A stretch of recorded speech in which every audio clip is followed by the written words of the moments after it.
6h44 sur RMC et RMC Découverte. Les autoroutes, est-ce qu'il pourrait y avoir une loi qui permette de faire baisser le tarif en cas de travaux?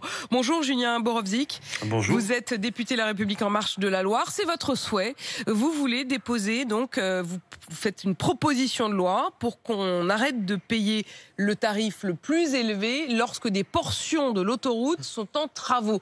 Expliquez-nous d'abord sur quoi repose cette proposition et quel est votre souhait?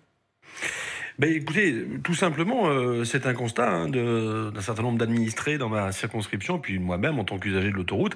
Effectivement, à partir du moment où on a eu une vente de ces autoroutes à des concessionnaires privés, je ne reviendrai pas sur cet épisode, que l'argent des autoroutes ne sert plus à investir dans d'autres tronçons, eh bien, on est dans un service et j'estime que ce service n'est pas rendu lorsqu'il y a des travaux sur l'autoroute, lorsqu'il y a plusieurs portions, parfois de 5, 10, 15, 20 km de travaux, où vous roulez moins vite sur une seule voie, parfois vous traversez le terre-plein central, vous roulez même à 50, il y a moins de sécurité, plus de délai dans les trajets et donc le compte n'y est pas, donc je pense qu'il faut qu'on puisse moduler ce tarif.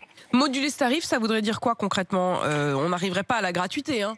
Non, l'idée n'est pas d'aller à la gratuité parce que, au-delà de ça, je reconnais l'intérêt des autoroutes. Je reconnais qu'il faut investir tous les jours pour entretenir le réseau autoroutier. Donc, c'est bien évidemment normal qu'on puisse payer. Mais on pourrait partir sur une base de 15-20% de moins dès qu'il y a des travaux. Et puis après, au fur et à mesure du nombre de kilomètres, baisser d'autant le prix du péage. Au final, c'est quasi indolore, ce que vous nous proposez. C'est symbolique, on le comprend bien, mais ça ne va pas changer grand-chose au ticket de sortie du péage quand même. Lorsqu'on voit que le péage augmente assez régulièrement chaque année, c'est vrai que, vous savez, moi je suis parti de ce constat parce que dans ma circonscription, il y a une petite portion de 11 km que les gens empruntent régulièrement pour aller de Montbrison à Saint-Étienne, pour aller au travail tous les jours, l'aller-retour. 1,20 €, vous avez souvent des travaux dessus. Si vous ne payez plus qu'1 €, vous savez, c'est pareil. Oui, quand vous l'utilisez régulièrement, ça fait une différence, c'est clair.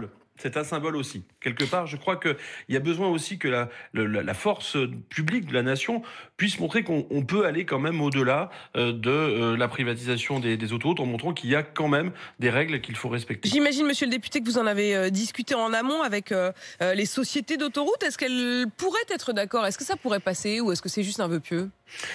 Alors, deux choses dans votre question, deux réponses. La première, c'est que les sociétés d'autoroutes, moi, je les avais contactées il y a bien longtemps déjà pour connaître justement le niveau de trafic, comment ça fonctionnait. Je n'ai jamais réussi à obtenir les chiffres de circulation sur au moins le réseau autoroutier de ma circonscription.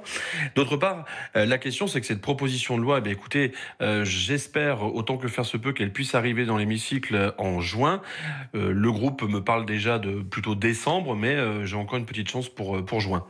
Eh bien, vous nous tiendrez au courant. Merci beaucoup, monsieur le vous. député Julien Borovzik, pour cette proposition, donc faire payer moins cher quand il y a des travaux sur l'autoroute. Vous êtes député La République En Marche de la Loire. 6h47 sur RMC.